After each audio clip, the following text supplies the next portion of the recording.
BBC Sounds. Music, radio, podcasts.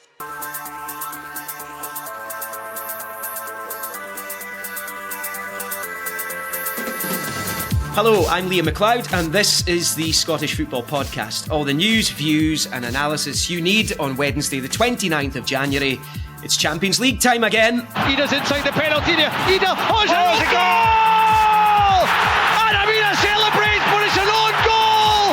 But who cares? Because Celtic are on the brink of the playoff round! Celtic round off their Champions League campaign with a trip to Birmingham. It's been an up and down European season for the hosts. Corner comes into that box. Oh, Martinez, good save, but the rebound is headed in.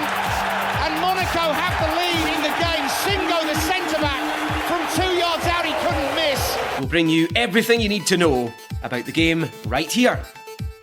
The Scottish Football Podcast.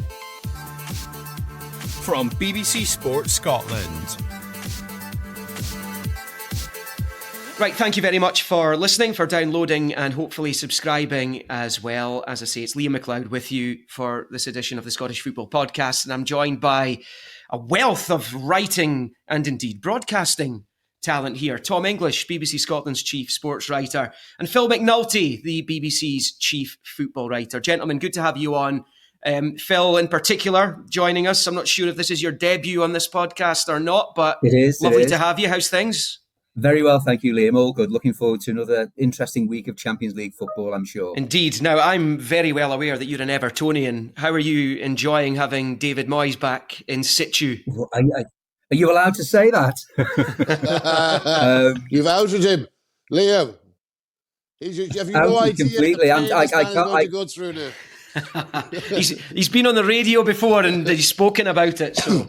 I will speak on behalf of the Evertonians I know, shall we say? Do that. And those who greeted David Moyes' return with scepticism, shall we say, feeling it was a bit of a backward step and maybe a bit of a stopgap, because I think the ideal scenario for the owners was that they would get through to the end of the season with Sean Dyche and then take a wider view. But he's come in, he's looked rejuvenated, he's looked really up for the challenge. And more importantly, after being sort of unluckily defeated at home to Aston Villa in his first game, he's had two really good results, Spurs at home and then Brighton away. So as we know with football fans, not that they're fickle in any way, all those who were against the idea now think it's a great idea. And he really does look really up for it. He's clearly thrilled to be back at Everton after 11 years away.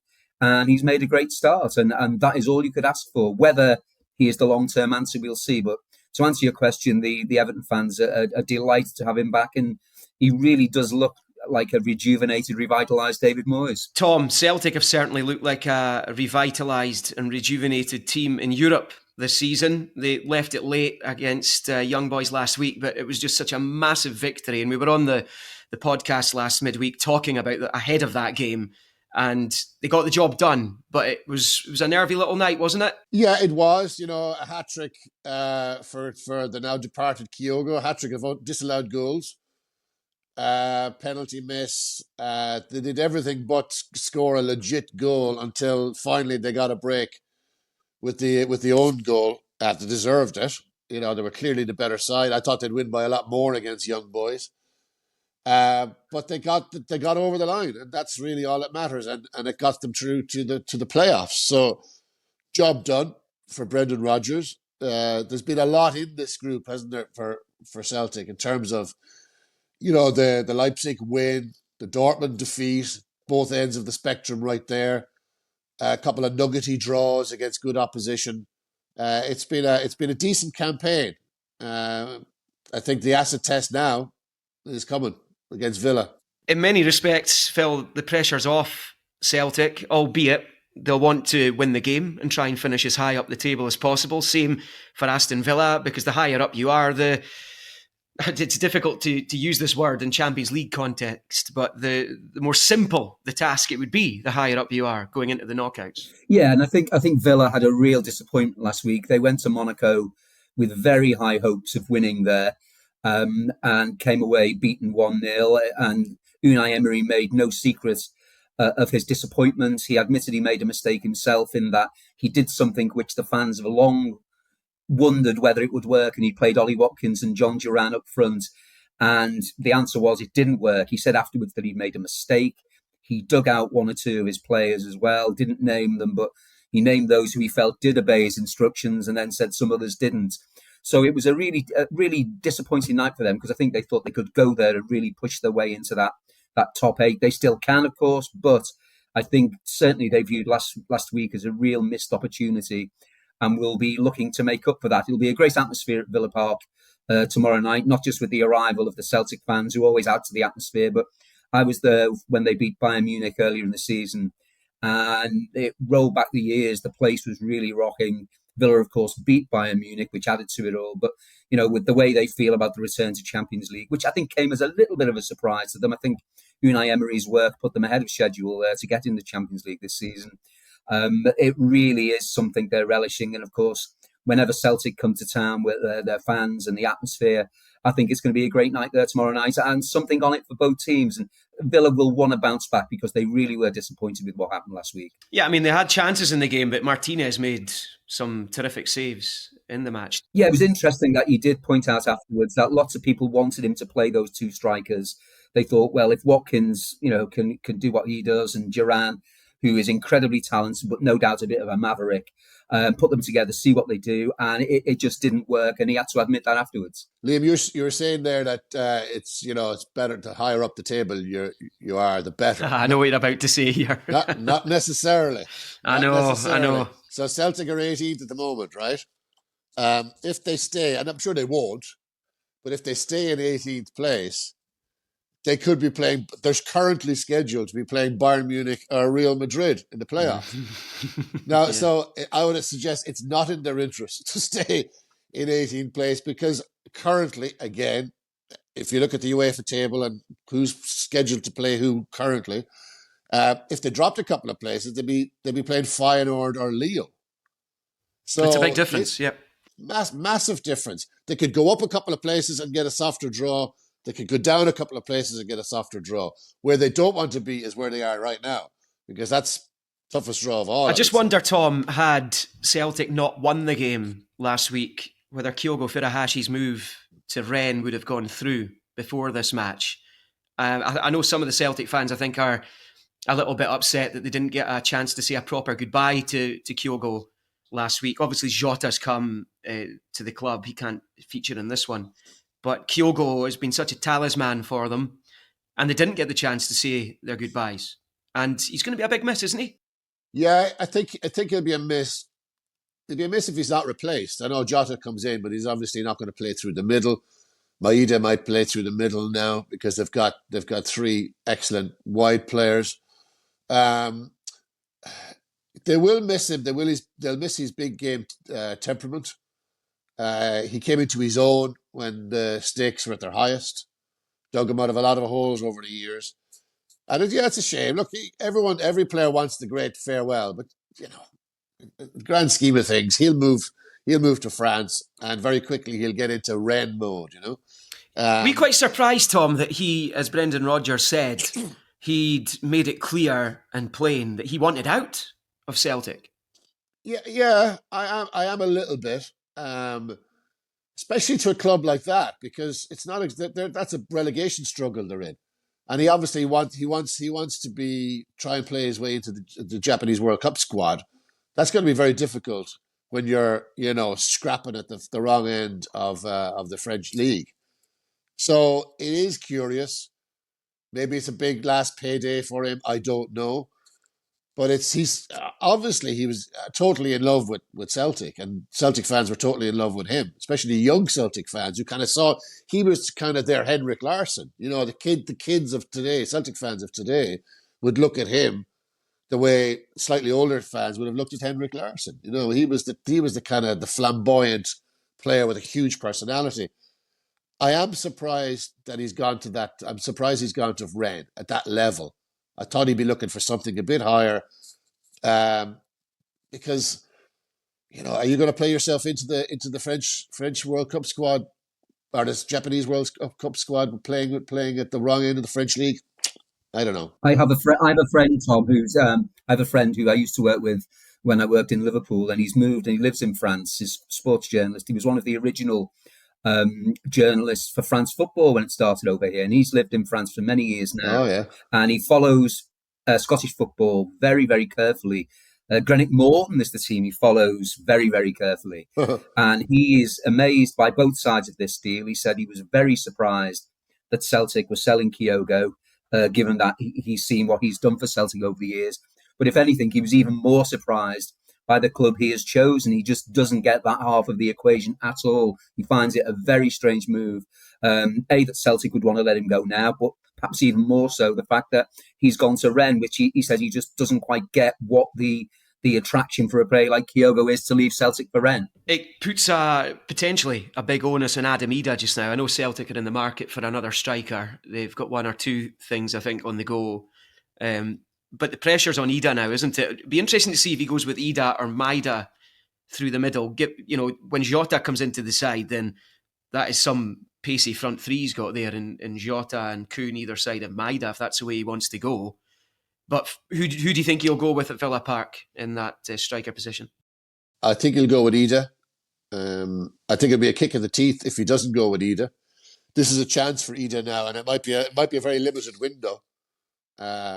But he needs to take advantage of it. He hasn't really hit his stride this season. When he came into the club last January, he scored a lot of important goals. He's actually, when you look at the stats from his first 6 months in the team, his goals to shots on target was way higher than anybody else. It was way higher than higher than Shankland's last year, who was Player of the Year. So he was, he scored Old Firm goals. He scored in the cup final, the winning goal in the cup final. A couple of very important goals against Hibs to win it 2-1. He was scoring important goals. This season, he hasn't really scored important goals. He hasn't scored as many, and they haven't been as significant. So this is a chance for him now to show what he's got. He's got a lot of the assets. He's got strength. He can finish.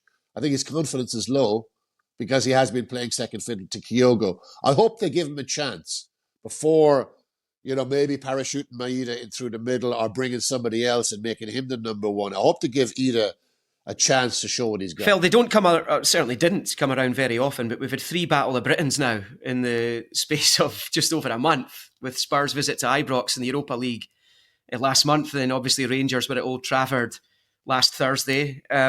And now Celtic go Aston Villa. First time the teams have clashed. It's a really intriguing game, this, isn't it? It certainly is. And it'd be interesting to see what sort of turn up against Celtic, because they look pretty jaded when they played against West Ham United. They picked up an injury to Tyrone Mings, of course. Again, yeah. He won't be playing. Another knee injury for him, although he said, I've had knee injuries before and this is not one of them. So he's totally not going to be ruled out. But they look pretty tired, although it is following a pattern of poor results at home and in the Premier League after Champions League game. They seem to sort of have a drop-off after the Champions League. But they did look a little bit leggy against West Ham. West Ham looked a lot more energetic. Villa had the game in midweek as well. But they enforcement in central defence at the moment. It's an area, where Unai Emery clearly feels there is a bit of a weakness.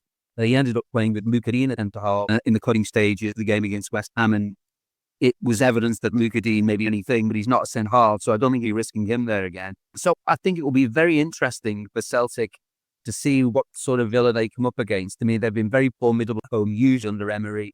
But maybe they're one of those teams, a little bit like Newcastle when they got in the Champions League, again, possibly ahead of the schedule, sort of quietly set themselves, struggling a little bit to cope with all the games and try and manoeuvre their squad around that. With obviously they're still in the FA Cup and there's the Premier League. There's an opportunity for somebody there this season to get in the top 4. And maybe they're just looking a little bit as if the games are catching up with them, and maybe Celtic can take advantage of that. But as you will both know, Emery is the consummate European specialist. His record at Villarreal and Sevilla before that, where he's just collect the Europa League as a habit. But I just thought Villa were just showing 1 or 2 signs of wear and tear against West Ham, and maybe that's an area Celtic could exploit. But as you say, the 2 battles of Britain, as you mentioned so far, involving Rangers, have been very close, haven't they? I really wouldn't expect tomorrow to be any different from that. The one thing that this is, Tom, without any question, is that this is a big step up from Young Boys last week, who Celtic struggled to dispatch, which they obviously did eventually. It was the own goal, the hat-trick of goals that were ruled out, obviously, on another day. Kyogo times his run a little bit better, and he scores a hat-trick. But this is a big step up in class, isn't it? It is, yeah. I mean, as Phil's saying, Villa are not this season what they were last season. I think the Champions League exertions have had a lot to do with that. Fourth last season was an incredible finish. Eighth at the moment. They on their day, they're a terrific side. This is a side that beat Bayern Munich. Last season they've took all sorts of scalps on their way to fourth. So there can be a formidable team. And at the heart of this team, the now fit again, is John McGinn. And that's a different factor. Now, I know Villa are through, and I know Celtic are through. But John McGinn, I guarantee you, and I have this on a good authority, is not going around Villa Park going, lads, it's fine. This is a dead rubber. Nothing. We've nothing to play for here. He's psyched up to the gills to play against Celtic. That's his boyhood club. Determined to get back. Celtic, obviously, was it 2018, Liam, when all of that stuff was happening about Celtic supposedly lowball bid in for him, and Villa sneaked in and got him for Well, I mean, Ryan Christie's potentially got that John McGinn failed move to Celtic to thank for the career he's enjoying just now, both at club level and international level, because he was going back to Aberdeen had John McGinn gone from Hibs to Celtic. And the narrative, there's a story as it goes. The Celtic came in low and expected John McGinn to take that offer, and expected Hibs to take that offer, and then Villa sneaked in. Steve Bruce is on record saying that they got him for $2 million because he was the manager of Villa at the time. If that's true, that's unbelievable. I think it's gone on record about 2.8 or 3. Excuse me. But whatever it is, Celtic will have regrets not doing that deal. And around that time, they missed out on a few players for potentially coming in too low. But McGinn, it's an extraordinary story. Villa come in, they get him for small money. And look what he's done at that club. I mean, this is we live in a world now of where down there, where 20, 30 million is kind of nobody's raising an eyebrow at that. They got him for a tenth of that, and the service they've had out of him is amazing. So I'm looking forward to seeing McGinn in this match. That's going to be a big feature. Yeah, I mean he's gone from when you consider where he was, when he left St Mirren, it looked like he was going out to the States to play. It was Owen Coyle that he was going to work under out there, and I think it was in Houston. Hibs took a chance on him, and he's just gone from strength to strength. At Villa, he's helped them up from the Championship, and they've not looked back as a club. He's the captain. He's just one of a handful of players who've scored 20 goals for the Scotland national team as well. It's incredible, Phil, and you'll have seen loads of him. He's a massive influence over Villa, the years I since think, he on made and his off the move down pitch. there. And you could almost see, as soon as I saw his face on Sunday, the West Ham game, I thought, I know why he's back in a hurry. He's looking forward to next Wednesday. But they absolutely love him. So John McGinn, every game they're chancing. Been an outstanding sign, as Tom says. People say down here now, well, he only cost 20 million. He only cost 15 million. It just tripped up at them and no one even thinks about it. Here's a guy who, as you say, a fraction of that. He was absolutely crucial in them getting it into the Champions League. And the team, in many respects, is not the same when he's not playing. And they are a good side, as Tom said. But when he is playing, he really brings something to them. And, in terms of bang for buck, as in recent years, given, as Tom said, what they paid and what they've had back from him. And as you said, I think when he sees those green and white boots on Wednesday night, he will be even more fired up than he usually is, which actually takes a bit of thinking about, really, because he's normally fairly fired up anyway. Yeah. Yeah, no, absolutely. Listen, I know Phil is very much plugged into all things down there. How excited should the Celtic fans be about the potential return of Kieran Tierney? And could it happen this month with a loan deal? I think that makes ahead sense. Of a pre-contract I think he's been agreement very in the unlucky summer? down here. I first heard Kieran Tierney's name through the proverbial taxi driver taking me to Parkhead, and he said this guy is going to be one of Celtic's modern great players. He came down here for 25 million, I think it was, and started off really well at Arsenal. The fans still really like him. He's just been dogged by injuries. But there's no doubt there's a quality player in there. And if Celtic can get him fit for any period of time, then I think that is a sign that they've got true reasons to be excited. Down here, he's regarded not as someone who's failed in any way whatsoever. He hasn't come down and has been a flop purely because of his injuries. And then people came in and maybe Arteta wanted to look elsewhere. He's someone who's come down, played well when he has played, but has just had this succession of bad injuries that have held him back. Right, guys, just before we leave for the day, I'm going to get a little prediction from you both for the match at Villa Park this evening. Tom, how do you see it going? I think Celtic will deliver a very solid performance in that atmosphere, and that stadium, which I love. But I think Villa will probably just have too much for them. There's too much pace and too much. Watkins is just terrific. I think there's yet too to many score in the players. Champions League, of course. Ollie Watkins. Yeah, I just think he's an outstanding footballer. I just think they've got too many guns for Celtic, and I would take Villa to win by a goal. Phil? I would agree. I think Celtic will come and perform in a great atmosphere. Will be determined to get something. I wouldn't say maybe 2-1. But I thought you were going to ask me for a prediction about Ange Postecoglou there. I was glad you asked me for a prediction about Aston Villa versus Celtic. Well, why don't you give us that as well, just before we chuck it? You've opened that door, walk right on through. Is he going to be Spurs manager for much longer? Well, I'll give you my prediction first, which is 2-1 to Villa.